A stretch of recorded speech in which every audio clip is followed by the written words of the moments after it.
Moon night. इस कहानी की शुरुआत में हमें स्टीवन नाम के एक आदमी को दिखाया जाता है जो हर रात अपने पैरों को जंजीरों से बांधकर सोता है। इसके बाद स्टीवन अपने काम पर जाता है। दरअसल वो एक म्यूजियम में काम करता है जहाँ पर वो एक लड़की को पसंद भी करता है। आज फ्राइडे नाइट होती है, इसीलिए घर जाने से पहले वो उसे सैटरडे नाइट के लिए डिनर के लिए इनवाइट करता है। इसके बाद स्टीवन वहाँ से निकल जाता है। घर जाने के रास्ते में वो हमेशा एक स्टैचू से बात करता है। वो स्टैचू को बताता है कि जब भी मैं सोता हूँ तो मेरी आँख किसी और दुनिया, किसी और जगह में खुलती है। मैं ये बात किसी को नहीं बता सकता क्योंकि लोग मुझे पागल समझेंगे। इसके बाद वो अपने घर वापस आ जाता, अपने पैरों को जंजीर से बांधकर अपने बेड पर लेट जाता है और इजिप्ट के बारे में किताब पढ़ना शुरू कर देता है। दरअसल वो लंदन की म्यूजियम में जहाँ पर वो काम करता है वहाँ पर एक गाइड बनना चाहता है, इसीलिए इजिप्ट के बारे में वो अपनी नॉलेज को बढ़ा रहा होता है।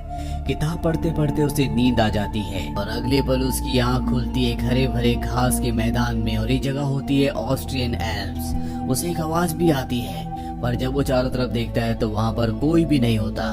वो अपनी जेब के अंदर हाथ डालता है जिसमें उसे मेटल की एक चीज मिलती है, और ठीक उसी पल उसके पीछे हमें एक साया दिखाया जाता है।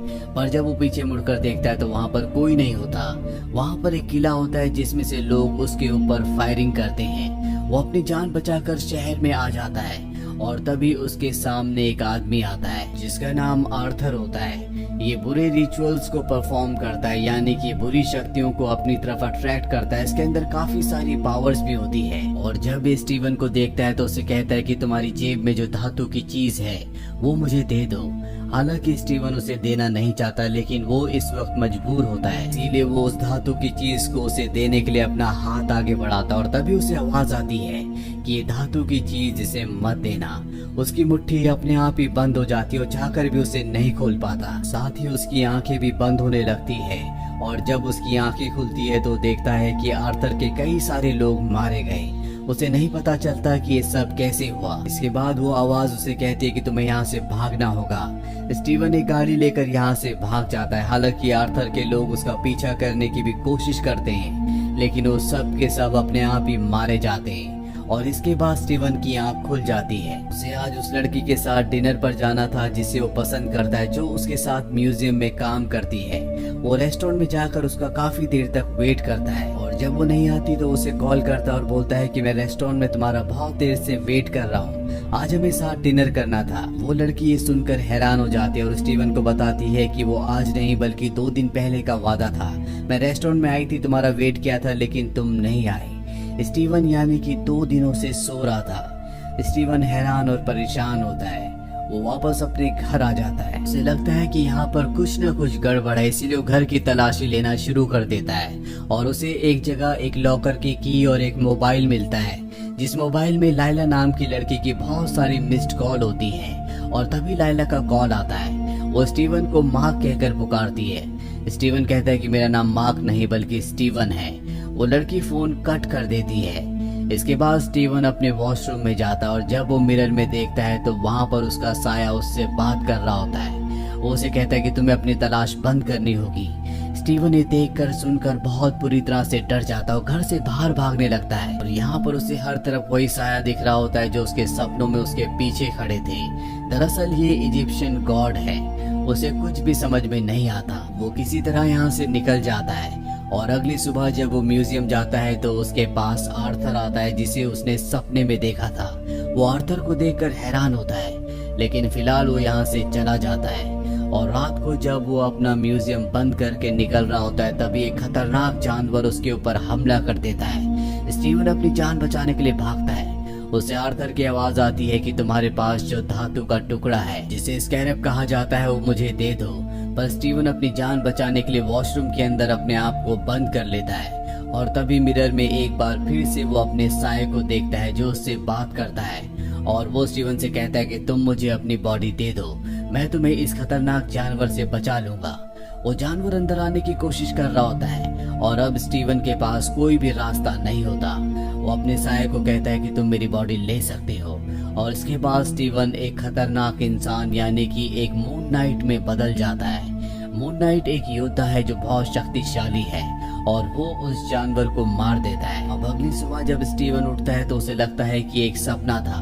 वो म्यूजियम में जाता है जहाँ पर बहुत सारी तोड़ फोड़ होती है। इसके बाद वो सीसीटीवी कैमरे में सारी फुटेज देखता है, जहाँ पर वो देखता है कि उसके पीछे कोई जानवर नहीं था, बल्कि वो अकेला ही भाग रहा था। और यहाँ पर जितनी भी तोड़ फोड़ हुई है उसने खुद की है, इसीलिए उसे म्यूजियम की जॉब से निकाल दिया जाता है। इससे स्टीवन बहुत परेशान होता है। अब उसे अपने घर में मोबाइल के साथ जो लॉकर की की मिली होती है वो उस लॉकर कंपनी में जाता है, जहाँ पर रिसेप्शन पर जो आदमी बैठा होता है वो उसे मार्क कहकर बुलाता है और इसके बाद उसे उसके लॉकर के पास ले जाता है। जब वो लॉकर खोलता है तो उसके अंदर एक बैग होता है जिसके अंदर बहुत सारे पैसे, एक गन और एक पासपोर्ट होता है, जिस पासपोर्ट पर उसका नाम मार्क लिखा होता है। बैग के अंदर उसे वही धातु की चीज भी मिलती है जो उसे अपने सपनों में दिखी थी, जिसे स्कैरेब कहा जाता है। जब वो उसे प्रेस करता है तो वो हवा में उड़ने लगता है। दरअसल उसने इजिप्ट के बारे में बहुत सारी किताबें पढ़ी है, इसीलिए उसे पता है कि ये एक कंपास है। और तभी उसके सामने जो मिरर होता है उसमें एक बार फिर से उसका साया आ जाता है। स्टीवन उससे पूछता है कि तुम कौन हो। वो बताता है कि मेरा नाम मार्क है, फिलहाल मैं इजिप्शियन गॉड कोंगशू का अवतार हूँ। अगर तुम मेरी और अपनी जान बचाना चाहते हो तो तुम्हें अपनी बॉडी को मेरे हवाले करना होगा और खुद गहरी नींद में जाना होगा। पर स्टीवन साफ साफ मना कर देता है। वो कहता है कि तुम्हारे जितने भी पैसे हैं जो तुमने गलत कामों से कमाए हैं, ये पैसे लेकर मैं पुलिस के पास जाऊंगा। पुलिस समझेगी कि ये मेरे पैसे और मुझे जेल में बंद कर देगी, जिसके बाद तुम मेरी बॉडी के अंदर आकर कभी कोई गलत काम नहीं कर पाओगे। तुमने मेरी बॉडी को इस्तेमाल करके पहले कई लोगों को मार दिया है। इसके बाद वहाँ से भागने लगता है और उसका पीछा इजिप्शियन गॉड करने लगते हैं। वो किसी तरह से उस जगह से बाहर आ जाता है। तभी वहाँ पर एक लड़की आती है और उसे स्कूटर में बिठाकर अपने साथ ले जाती है। वो लड़की उसे माँ कहकर बुलाती है और बताती है कि मेरा नाम लायला है। दरअसल माँ को लायला हस्बैंड वाइफ होते हैं। स्टीवन उसे कहता है क्यों ना तुम मेरे घर चलो। वो उसे अपने घर ले आता है। हालांकि वो उसे अपनी सच्चाई बताना चाहता है कि मेरा नाम स्टीवन है, लेकिन तभी माँ की आवाज आती है और वो कहता है कि तुम उससे कुछ मत बताना, नहीं तो उसकी जान को खतरा होगा। अब लैला उस बैग को चेक करती है जो वो लॉकर से लेकर आया था और उसके अंदर वो धातु की चीज यानी कि स्कैरेब उसे मिल जाता है। लैला उससे कहती है कि इतने सालों से हम इसे ढूंढ रहे थे, तुम्हें अगर ये मिल गया था तो तुमने मुझे इसके बारे में क्यों नहीं बताया। और अब वो अपनी सच्चाई बता देता है। वो कहता है कि मेरा नाम मार्क नहीं बल्कि स्टीवन है। और तभी डोर बेल बजती है और जब स्टीवन बाहर जाता है तो वहाँ पर पुलिस होती है जो उसे अरेस्ट कर लेती है, लेकिन लैला घर के बाहर खिड़की के पास छुप जाती है। पुलिस वाले स्टीवन को पकड़कर आर्थर के पास ले जाते हैं, क्योंकि आर्थर जिस देवी की पूजा करता है जिनका नाम एमिट है, ये सब भी उसी के भक्त हैं। और अब आर्थर स्टीवन को बताता है कि मैं भी कभी इजिप्शियन गॉड कोंगशू का अवतार रह चुका हूँ, जिस तरह से मार्क होता है, लेकिन इसके बाद मैंने अपने गॉड को बदल दिया, यानी कि मैं अब गॉडेस एमिट की पूजा करता हूँ, मैं उनका भक्त हूँ। इजिप्शियन गॉड कोंगशू और एमिट में एक फर्क है। कोंगशू इंसान को सजा तब देते हैं जब उसने कोई गलती की हो, लेकिन गॉडेस एमिट उन्हें सजा देती है जो गलती करने वाले हो। सोचो अगर ऐसा होगा तो दुनिया कितनी अच्छी हो जाएगी। इसीलिए मैं चाहता हूँ कि तुम वो स्कैरेब मुझे दे दो। उस स्कैरेब की मदद से मैं गॉडेस एमिट को जिंदा कर दूंगा। लेकिन स्टीवन को उसकी बातों पर विश्वास नहीं होता। वो कहता है कि उनका जो चेहरा वो मगरमच्छ की तरह है, मुझे उन पर विश्वास नहीं है। ये सुनकर वहाँ पर जितने भी लोग होते हैं वो सब के सब गुस्से में आ जाते हैं और वो स्टीवन को मारने वाले होते हैं कि तभी वहाँ पर लैला आ जाती है। उसके पास स्कैरेब होता है। वो स्टीवन को मार्क समझकर यहाँ से निकाल लेती है और उसे कहती है कि तुम्हें जल्दी अपने सुपर हीरो वाले सूट को पहनना होगा। लेकिन स्टीवन को इसके बारे में कुछ नहीं पता होता और जब उसे अपना चेहरा मिरर में दिखता है तो वहाँ पर मार्क का साया होता है। वो उसे कहता है कि तुम अपनी बॉडी मुझे दे दो। वहीं दूसरी तरफ आर्थर ने एक बार फिर से उस खतरनाक जानवर को बुला लिया होता है जो अब इनके पीछे होता है। इसीलिए मजबूरी में एक बार फिर से मार्क को उसे अपनी बॉडी देनी पड़ती है, जिसके बाद मार्क एक मून नाइट में बदल जाता है और वो उस जानवर को मारने के साथ कई और लोगों को भी मार देता है। लेकिन इस घमासान में इनके पास जो स्कैरेब था वो आर्थर के हाथ लग गया होता है, जिसे लेकर वो यहाँ से निकल चुका है। और अब जब सब कुछ शांत हो चुका है तो यहाँ पर स्टीवन मार्क से कहता है कि मुझे मेरी बॉडी वापस दे दो, लेकिन उसे मार्क साफ साफ मना कर देता है। वो कहता है कि अब तुम्हें मिरर के अंदर ही कैद रहना होगा, तुमने अपनी बॉडी के साथ बहुत सारी बेवकूफियां की है। और तभी यहाँ पर इजिप्शियन गॉड कोंगशू आ जाते हैं। वो मार्क से कहते हैं कि तुम्हें आर्थर से उस स्कैरेब को वापस लाना होगा, लेकिन यहाँ पर मार्क उन्हें साफ साफ मना कर देता है। वो कहता है कि काम मुझसे नहीं होगा। इस पर इजिप्शियन गॉड उसे कहते हैं कि अगर तुमने ये काम नहीं किया तो मुझे अपना नया अवतार चुनना होगा जो तुम्हारी पत्नी लायला होगी। और जब मार्क ये सुनता है तो वो ये काम करने के लिए राजी हो जाता है, जिसके बाद उसे आर्थर के पीछे इजिप्ट आना पड़ता है। दरअसल इजिप्ट वो पहले पहुंच चुका था और आर्थर यहाँ पर गॉडेस एमिट के मकबरे की खुदाई करवा रहा होता है ताकि वो उनके ताबूत को, उनकी मम्मी को निकाल कर उन्हें जिंदा कर सके। लेकिन अब यहाँ पर मार्क भी पहुंच चुका है। वो आर्थर के लोगों के ऊपर हमला कर देता और एक आदमी को पकड़कर कहता है कि मुझे आर्थर के बारे में बताओ। वो उसे ऊपर से नीचे फेंकने की धमकी देता है, लेकिन वो आदमी अपनी रस्सी काट देता है और गिरते हुए गॉडेस एमिट का नाम लेता है। इसके बाद मार्क गॉड कोंगशू के पास जाकर उन्हें बताता है कि आर्थर का कुछ भी पता नहीं चला और तभी वो चांद पर ग्रहण लगा देते हैं। जिसके बाद गॉड कोंगशू के आज तक जितने भी अवतार हुए थे वो सब के सब एक पिरामिड के अंदर आते हैं जिसमें आर्थर भी होता है। जहां मार्क उस पर आरोप लगाता है कि उसके पास वो स्कैरेब है और उससे वो गॉडेस एमिट को जिंदा करना चाहता है। लेकिन आर्थर कहता है कि तुम्हारे पास इस बात का कोई सबूत है? माँ के पास कोई भी सबूत नहीं होता। और यहाँ पर जितने भी आज तक गॉड कोंगशू के अवतार हुए हैं वो मार्क से कहते हैं कि आज के बाद तुमने आसमानी चीजों में कोई भी छेड़छाड़ की या बिना सबूत के हमें यहाँ पर बुलाया तो हम तुम्हें पत्थर का बना देंगे। आर्थर यहाँ पर इसलिए आया होता है क्योंकि वो भी कभी गॉड कोंगशू का अवतार था। अब सब के सब यहाँ से चले जाते हैं। यहाँ पर प्यार की देवी की भी अवतार होती है। वो मार्क से कहती है कि अगर तुम सच कह रहे हो कि आर्थर गॉडेस ऑफ एमिट को जिंदा करना चाहता है तो तुम्हें आर्थर से पहले गॉडेस एमिट के टूम तक पहुँचना होगा, लेकिन उसकी लोकेशन का यहाँ पर किसी को नहीं पता।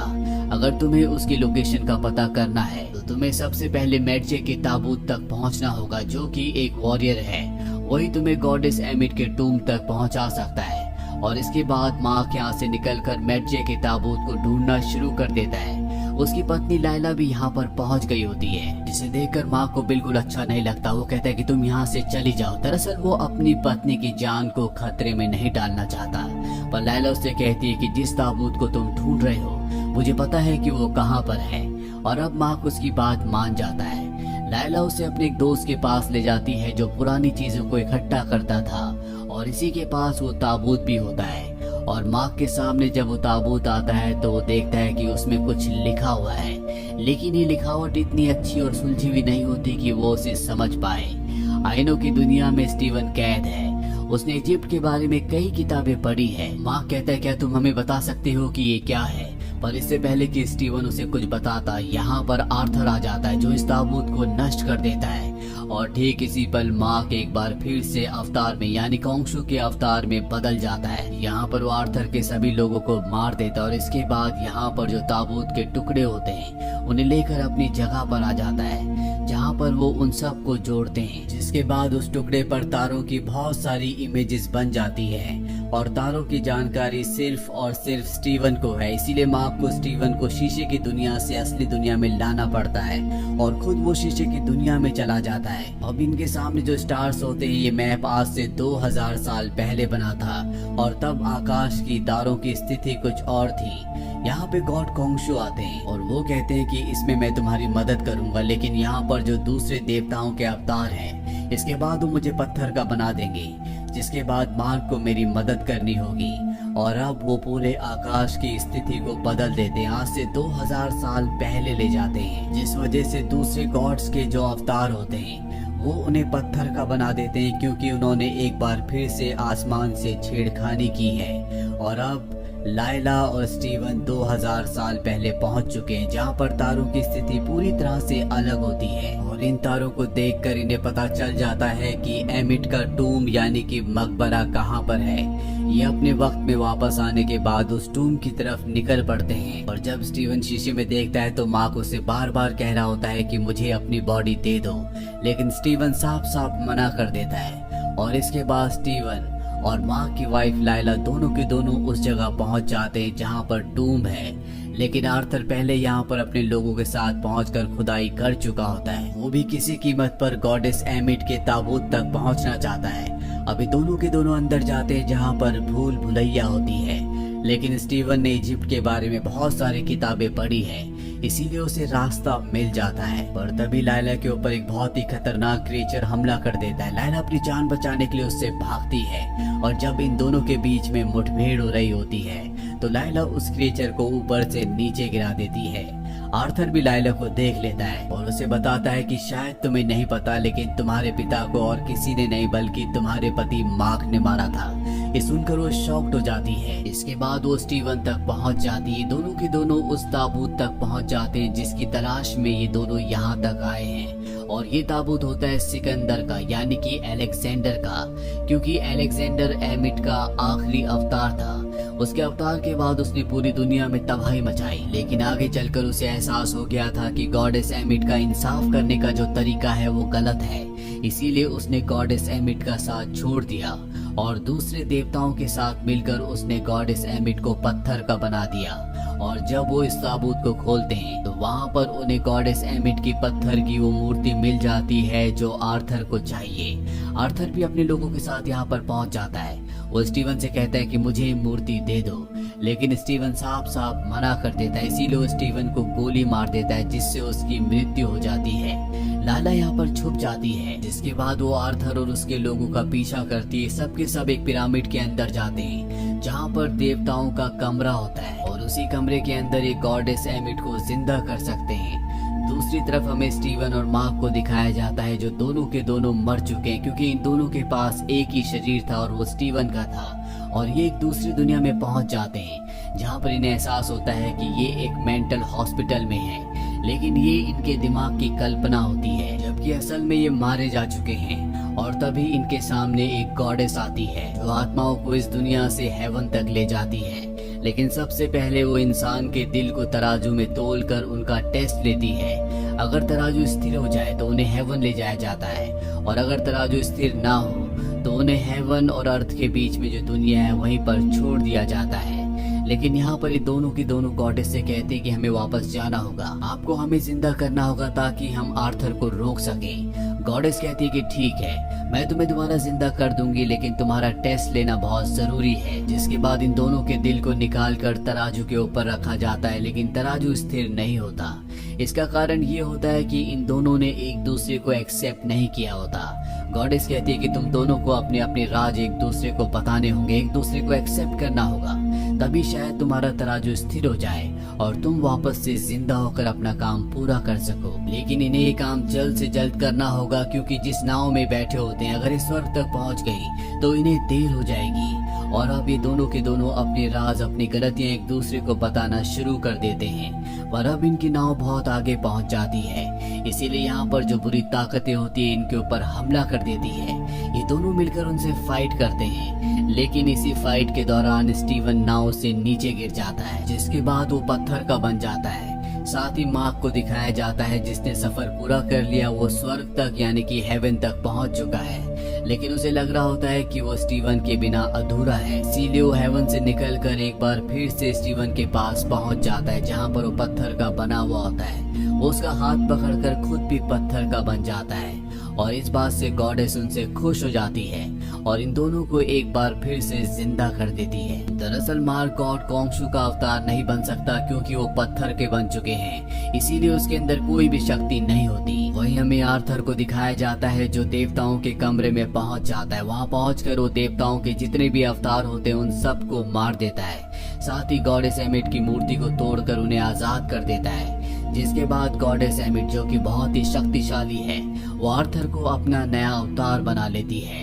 इससे पहले उनका जो आखिरी अवतार था वो अलेक्जेंडर था। लायला छुपकर ये सब कुछ देख रही होती है, तभी उसे गॉड कोंगशू की पत्थर की मूर्ति मिल जाती है जिसे तोड़कर वो उन्हें आजाद कर देती है। कोंगशू को अपनी शक्ति से एहसास हो जाता है कि मार्क अब जिंदा नहीं रहा, इसीलिए लायला से कहता है कि तुम मेरी नई अवतार बन जाओ, लेकिन लायला मना कर देती है। जिसके बाद कोंगशू खुद एमिट के पास जाते हैं, लेकिन एमिट बहुत ज्यादा ताकतवर होती है, इसीलिए कोंगशू उसके सामने टिक नहीं पाते। यहीं पर एक देवता के अवतार को दिखाया जाता है जो अपनी जिंदगी की आखिरी सांसें ले रहे होते हैं और वो मरने से पहले लायला को बताते हैं कि गॉडेस एमिट को मारने के लिए कई गॉड्स के अवतार की जरूरत होगी और इसके बाद उनकी मृत्यु हो जाती है।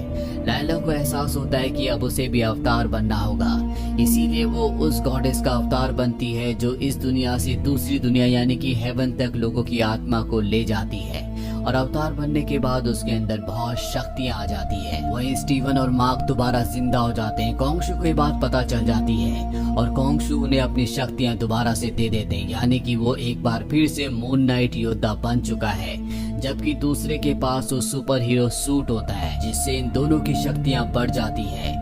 वहीं आर्थर को दिखाया जाता है जो गॉडेस एमिट के साथ एक जगह पहुंचकर वहां पर जितने भी लोग होते हैं जो गुनाह करने वाले होते हैं उनको परख कर उन्हें सजा के तौर पर मारकर गॉडेस एमिट उन सब की आत्मा को अपने अंदर समा लेती है, जिससे उसकी शक्तियां और भी बढ़ जाती है। और अब यहाँ पर मार्क, स्टीवन, गॉड कोंगशू और साथ ही लायला जिसके अंदर खुद एक गॉडेस की ताकत है वो सब पहुंच जाते हैं। गॉड कोंगशू यहाँ पर गॉडेस एमिट का सामना करते हैं और बाकी सब एमिट के जितने भी लोग होते हैं उनसे लड़ना शुरू कर देते हैं। बहुत जल्दी आर्थर को जख्मी करके देवताओं के कक्ष में उनके कमरे में ले आते हैं, जहाँ पर लायला जिसे पता है कि एमिट को किस तरह से मारना है वो मंत्र पढ़ना शुरू कर देती है, जिस वजह से एमिट की जो आत्मा होती है वो आर्थर के शरीर में आ जाती है। कोंगशू यहाँ पर आते और मार्क से कहते हैं कि इसे मार दो, अगर तुमने इसे मार दिया तो उसके साथ एमिट भी मर जाएगी। लेकिन मार्क मना कर देता है।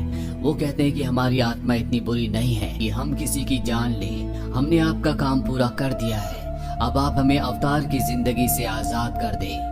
और गॉड कोंगशू इनकी बात मान जाते हैं, जिसके बाद वो इन दोनों को यानी कि लायला को और मार्क को गॉड के अवतार से आजाद कर देते हैं। जिसके बाद इनकी आंख अपनी असली दुनिया में खुलती है, जहां पर दोनों के दोनों पूरी तरह से नॉर्मल जिंदगी जीते हैं। वहीं हमें आर्थर को दिखाया जाता है जो एक मेंटल असाइलम में होता है। वहां पर एक आदमी आता है जो उसे अपने साथ बाहर एक गाड़ी में ले जाता है। गाड़ी में गॉड कोंगशू होते हैं और वो आर्थर को बताते हैं कि जो आदमी तुम्हें अपने साथ यहाँ तक लाया है वो मार्क की एक और पर्सनैलिटी है जिसके बारे में ना मार्क जानता है और ना ही स्टीवन जानता है।